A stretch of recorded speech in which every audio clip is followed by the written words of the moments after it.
મિત્રો, ચૈત્રી નવરાત્રિનો તહેવાર હિન્દુ ધર્મમાં ખૂબ જ વિશેષ અને મહત્ત્વપૂર્ણ માનવામાં આવે છે. હિન્દુઓના સૌથી મહત્ત્વપૂર્ણ તહેવારોમાં ચૈત્રી નવરાત્રિનો તહેવાર વિશેષ અને ધાર્મિક સ્વરૂપ એનું અલગ જ મહત્ત્વ દર્શાવવામાં આવે છે. મિત્રો, ચૈત્રી નવરાત્રિમાં તમે મા ભગવતી જગદંબા કુળદેવીનો તમે આ રીતે પૂજા પાઠ કરશો. તમારા ઘરમાં તમારા જ્યાં દેવસ્થાન હોય, તમારું માતાજીનું મઢ હોય, તમારું માતાજીનું મંદિર હોય, ત્યાં આગળ તમે વર્ષમાં એકાદ વખત ચૈત્રી નવરાત્રિની આઠમ હોય, ચૈત્રી નવરાત્રિની બીજ હોય, ચૈત્ર મહિનાની ચૈત્રી નવરાત્રિમાં તમે આ રીતે અવશ્ય પૂજા કરજો, જેથી કરી તમારા કુળદેવીની કૃપા અસીમ તમારા ઉપર થાય.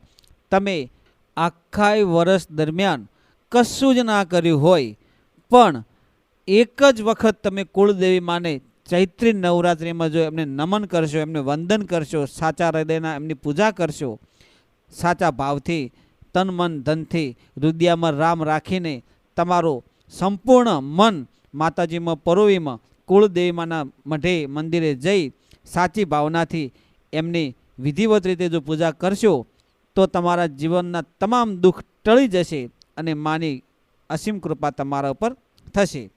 મિત્રો, આ વર્ષે ચૈત્રી નવરાત્રિ ખૂબ જ શુભ ફળ આપશે અને દરેક માટે શુભદાયી નીવડશે.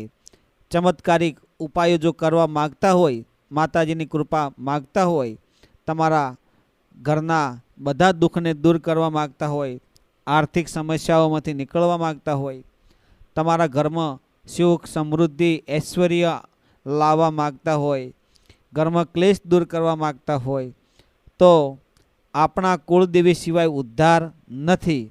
એટલા માટે ચૈત્રી નવરાત્રિમાં મા કુળદેવીની આ રીતે પૂજા કરો. આ વર્ષે ચૈત્ર નવરાત્રિ 30 માર્ચ 2025 રવિવારથી શરૂ થાય છે અને 7 એપ્રિલના રોજ સમાપ્ત થાય છે.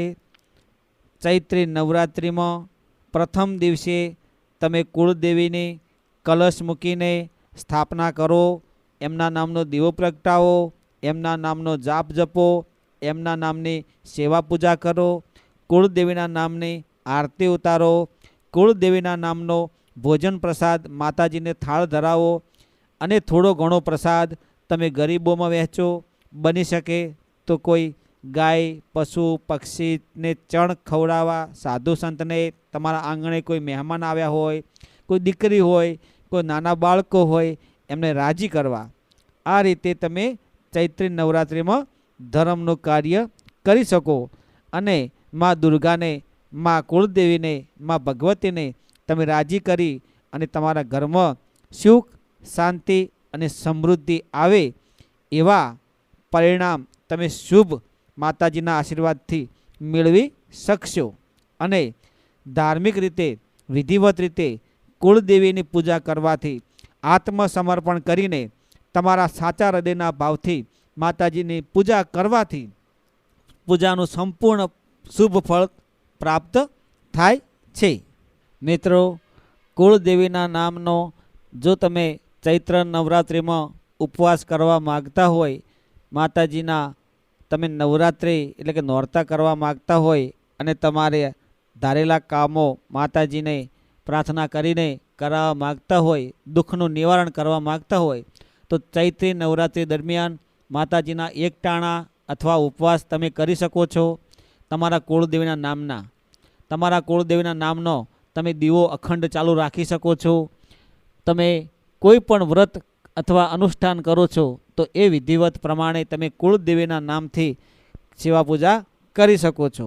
પણ માત્ર તમારો ભાવ શુદ્ધ અને પવિત્ર નિસ્વાર્થ હોવો જોઈએ. આ વાતનો યાદ રાખવું. બીજું, બ્રહ્મચર્ય પાળવું એ ખૂબ જ જરૂરી છે.